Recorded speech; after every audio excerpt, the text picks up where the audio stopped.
Okay, good evening, kiddies. Dr. Freedom here with you. Time for some Doctor Who news. I normally, just pop up on the screen and you listen to audio, but tonight's news was kind of important because I'm hearing this from several different places, and it's just kind of alarming. And we're just going to jump right into it. Apparently, according to some of the sources I've talked to lately, Doctor Who filming at earliest is going to begin pre-production in a couple of weeks, and we're looking at hopefully an April start to filming. No joke, April.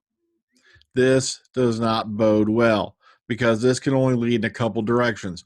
Either they're going to start the series mega late and run it straight through the Christmas holiday, or they're going to split the series, or we're not getting one at all for 2016.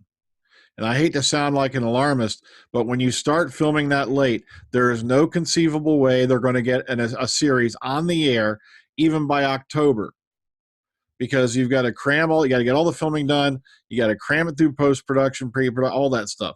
And it does not get done overnight. This is disturbing news. I know it is, but that's what I'm hearing so far is we're looking at an April start to filming. Oh man, if April, because it turns out the boys over there on Radio Free Scar might have been right. It turns out it could be May, and this is just disgusting. Now, according to some of the folks I've talked to, apparently they're going to start filming in the spring, and it's going to start with Class, then Sherlock, then Doctor Who. Now, as much as I know there's fans out there of Sherlock, it's beginning to look a lot like Class was thrown together as a plug-in so that you'd have something to tide you over to the end of the year. And like I said, this is very disturbing because I'm hoping they ain't pulling this because of some stupid, BBC crap and all that. You can't blame Moffat for this. I know a lot of people are going to jump on that wagon. It's stupid Moffat, but you have to look at the guys that are over Moffat, and that's where a lot of the troubles reside. Especially, I started leaning off Moffat when I started hearing that there were finally classic companions coming forward and stating that the reason why there were no classic companions in the 50th anniversary special was because the BBC told Moffat not to include them. Kind of shows you exactly where their heart is, don't it? They went out to make the quick buck, and they did. And sadly, that's what's beginning to look like. So I'm sorry if I'm sounding like an alarmist, but I'm getting this from like now 4 or 5 different people. That's the word coming out of Rothlock. So until something changes, until something develops, all I can say is, keep your ears open, keep your eyes peeled. I'm going to keep on that story. All right. So more on that as it comes available. All right. And briefly, I just want to jump to some other ones I have here for you, because I don't want to let the news get too backed up. For all you folks, I want to thank all of you who've been wishing Lady G well.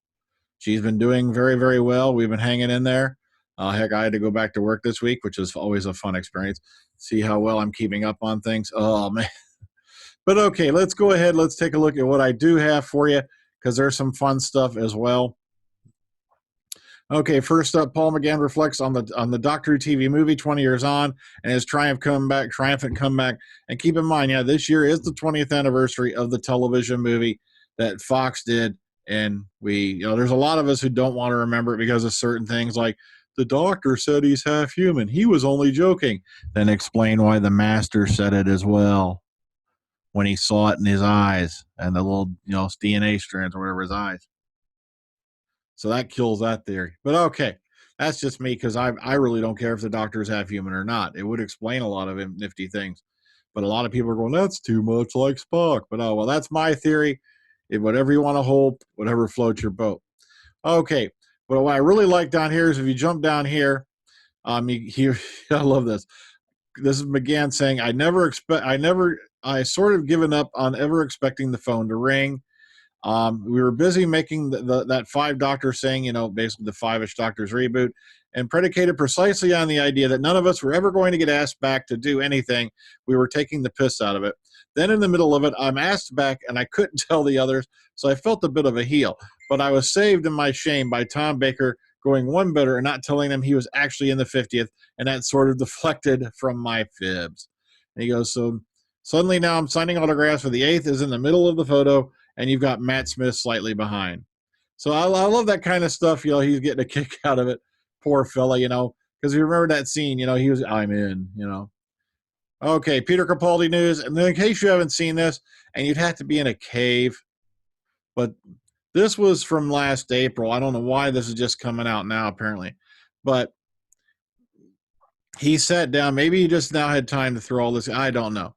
But this is a nice, cute video where Peter Capaldi is actually thanking all the people on the screen here, like 50 people or something like that, for, sending him birthday wishes.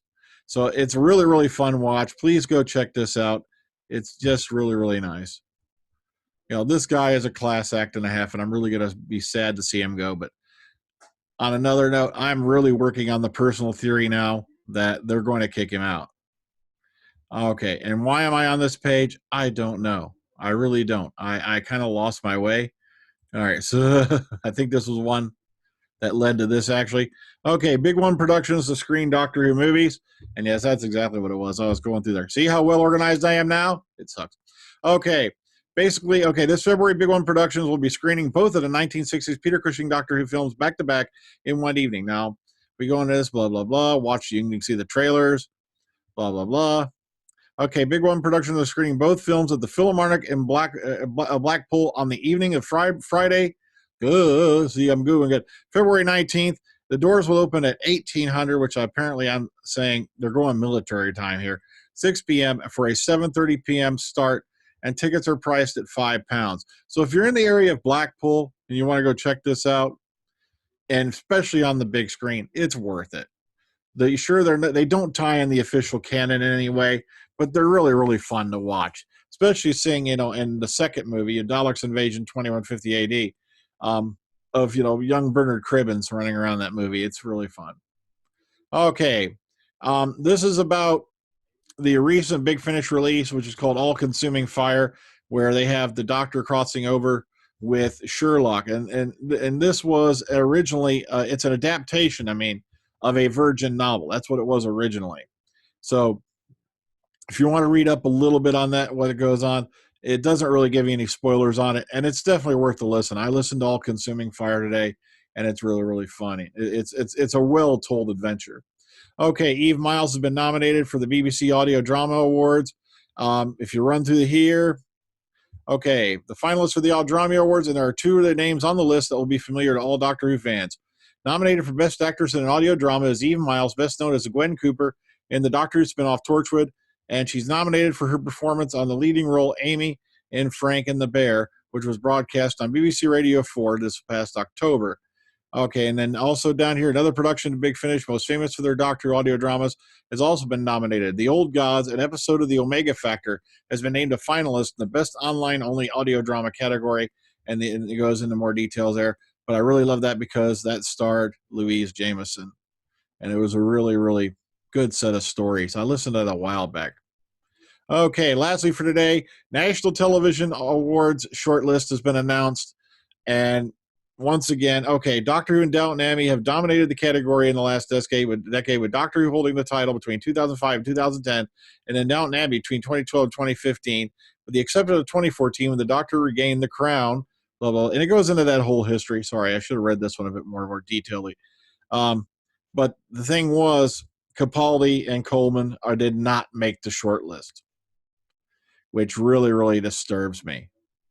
So now David Tennant apparently is on there, and what do you call it? Let's see. Okay, Doctor Who made the short list for drama. You see, I should have started at the beginning, duh. And it shows up against Downton Abbey again. So it's going to be a toss-off between those two. But the thing is, I was really, really hoping that Capaldi would get it, especially for that beautiful performances he gave this year, especially that speech in the Zygon inversion. He deserved some major, major awards. Okay, votes can be cast via the DNTA website until Wednesday the 20th, which is next week. So if you want to get over there and vote for whoever's left, get over there and do it now. And the ceremony itself will be broadcast on ITV from 7:30 p.m. on the 20th. So be sure to go check that out.